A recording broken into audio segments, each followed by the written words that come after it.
चला मंडळीनो, आज आपण बनवणार आहोत झटपट आणि सर्वांना आवडणारी ते म्हणजे साबुदाणा खिचडी.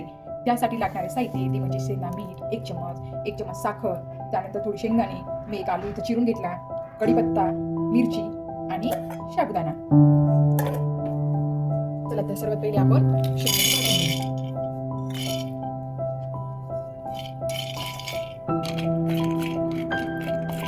चला तर आपले शेंगदाणे भाजून झालेले आहे. आता आपण त्याचे करपण काढून मिक्सरमधून वाटण काढून घेऊया.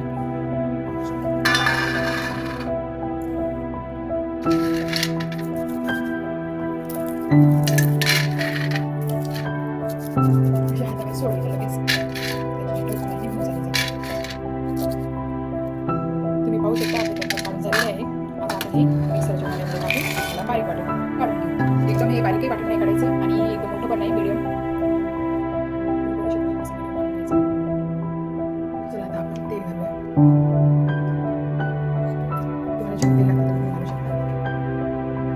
पहिले आता आपण घालूया 1 चमच जिरा,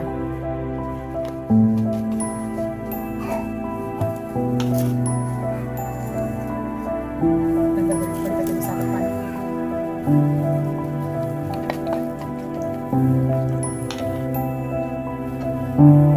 नंतर बारीक कट करून घेतलेले आलू,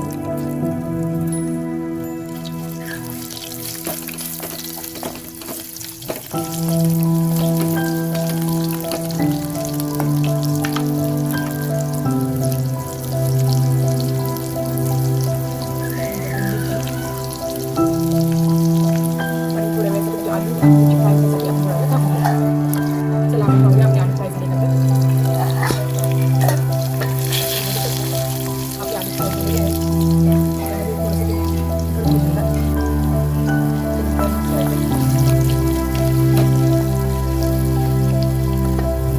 नंतर यामध्ये साबुदाणा सोडायचा.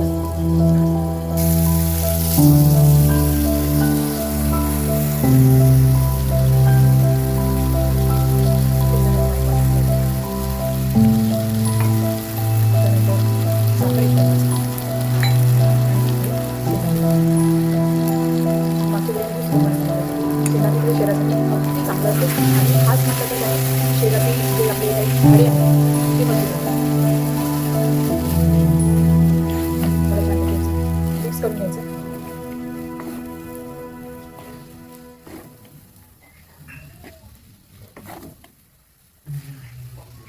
अगदी साधी आणि सोपी रेसिपी आहे.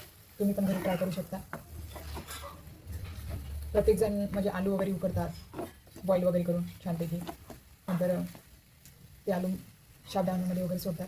पण मी तसं नाही केलेलं आहे. डायरेक्ट आलू घेतला आणि तो फ्राय करायला टाकला. आता आपण थोड्या वेळासाठी प्लेट झाकून ठेवूया.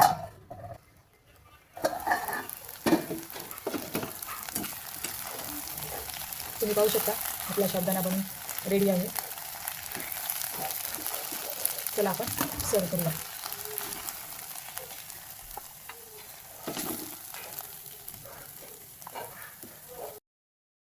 तुम्ही पाहू शकता आपला साबुदाणा बनून तयार आहे. कशी वाटली रेसिपी तर कमेंट्समध्ये नक्कीच सांगा आणि सबस्क्राईब करायला विसरू नका.